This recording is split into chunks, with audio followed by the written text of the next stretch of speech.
22. Every human being shall pay attention to the speech and the behavior of the human being next to them, in order to recognize them in their inner nature. 23. May every human being pay attention to the direction of a given promise, because only the human being who fulfills a given promise can be called respectful and sincere. 24. Once a human being lives effortlessly according to given rules of decency, of a written or unwritten form, that is full of much honor and is dignified and corresponds to an outstanding quality, both great as well as small. But if given rules of decency are only followed with strain or compulsion, that is impractical, in disdain of honor, and is undignified. 25. When one gives one's word, it is an agreement according to that which is right and equitable, and therefore one must hold to it and fulfill it in its full value. 26. Once a human being shows appropriate respect for another human being or a matter, they thereby avoid ignominy which could befall them. 27. Human beings who are knowing and wise, as well as educated in matters of creational natural laws and recommendations, and in things of life, and who live in decency and vindicate one's trust in them, can be thought of as models. 28. Once a human being strives to be a true human being, they do not search for satisfaction and comfort. Rather, they find in the wellspring of truth and knowledge a conscientious fulfilling, doing, researching, searching, finding, and recognizing. 29. A true human being nurtures thoughtful conversation and searches for the society of firmly principled human beings, from whom they can learn further things, in order to become more knowing and more wise. 30. Whoever maintains the rules of decency in defiance of their wealth, and also esteems and gives to those who are needy, or whoever lives in poverty and is of good cheer, and does not envy the prosperous ones their wealth, is a human being of honor, in dignity, and of respect. In the same form in which the human being saws and files, chisels and polishes themselves, they form their life and destiny.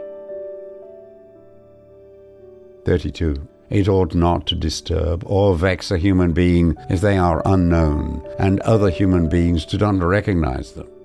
However, it ought to dismay the human being if they possess no insight into human nature. Whoever speaks and teaches according to the truth and their knowledge, their love and wisdom, and according to their ability, is comparable with the sun, which gives light and life all around. 35. The creational natural laws and recommendations are given for all existence of all life, so that everything has its ordered rightness and evolution. However, the laws and recommendations made by human beings are only threats of punishment in order to attain a homogeneity of human beings and of their order, whereby, however, the rule is that one attempts only to avoid the punishment, while all sense of ignominy and unrightfulness is lost. On the other hand, the creational natural laws and recommendations show all directions of life and impart all necessary guidelines, so that the human being equally adapts to the creational natural order and makes themselves consonant with it, without being punished with prosecution for an evolution-related error. If human beings allow themselves to be led by the creational natural laws and recommendations, and become conscious of the recommendation of decency and of equality of all human beings, then they also develop a sense for ignominy and unrightfulness, and change themselves to the positive.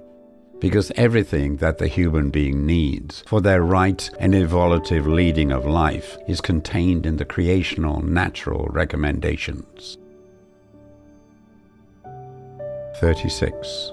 When the human being thinks and acts rightly and is rightly brought up, and also rightly orders their self-education, then there are 7 quite definite values. 1. At the age of 10 years, the human being's sense is turned to learning. At the age of 20 years, the human being embraces the power of their ability. 3. At the age of 30 years, the human being is firm in their thinking and actions. 4. At the age of 40 years, the human being has left their doubts regarding truth and knowledge behind them. 5. At the age of 50 years, the human being knows the life-necessary creational natural laws and recommendations and follows them. 6. At the age of 60 years, the human being has comprehensively opened their consciousness for truth. 7. At the age of 70 years, the human being can accede to their wishes without ever overstepping the limits of that which is right and decent. This is the truthful development process of the human being during 70 years of life, if they live and manage their life according to creational natural law and creational natural recommendation and order. 37. Honor in dignity for the human being is this. One shows a human being decency, honor, respect, and love, as well as necessary help during their life, that, when they have passed away, one prepares a decent burial and one preserves a decent memory of them. 38. Patience is an important virtue which the human being must learn, and which arises out of wisdom, for which reason it means that truthful patience is reserved only for the great wise ones. 39. The human being must learn to be kind in wisdom, because the difference between popular kindness and low intelligence is only very slight. 40. Terrorism, anarchism, radicalism, extremism, fundamentalism, as well as slavery, oppression, and servitude, must vanish from the world, if human beings are actually to breathe freely and actually be free. 41.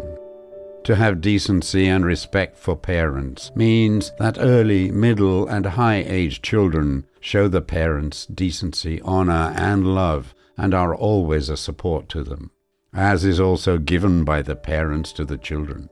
That the parents are given a decent burial at their passing, and that those left behind preserve a decent and respectful memory of them. 42. If a human being's knowledge acquired over time is good and dear to them, then they always endeavor to constantly acquire new knowledge, so that they can also be a teacher to themselves and others.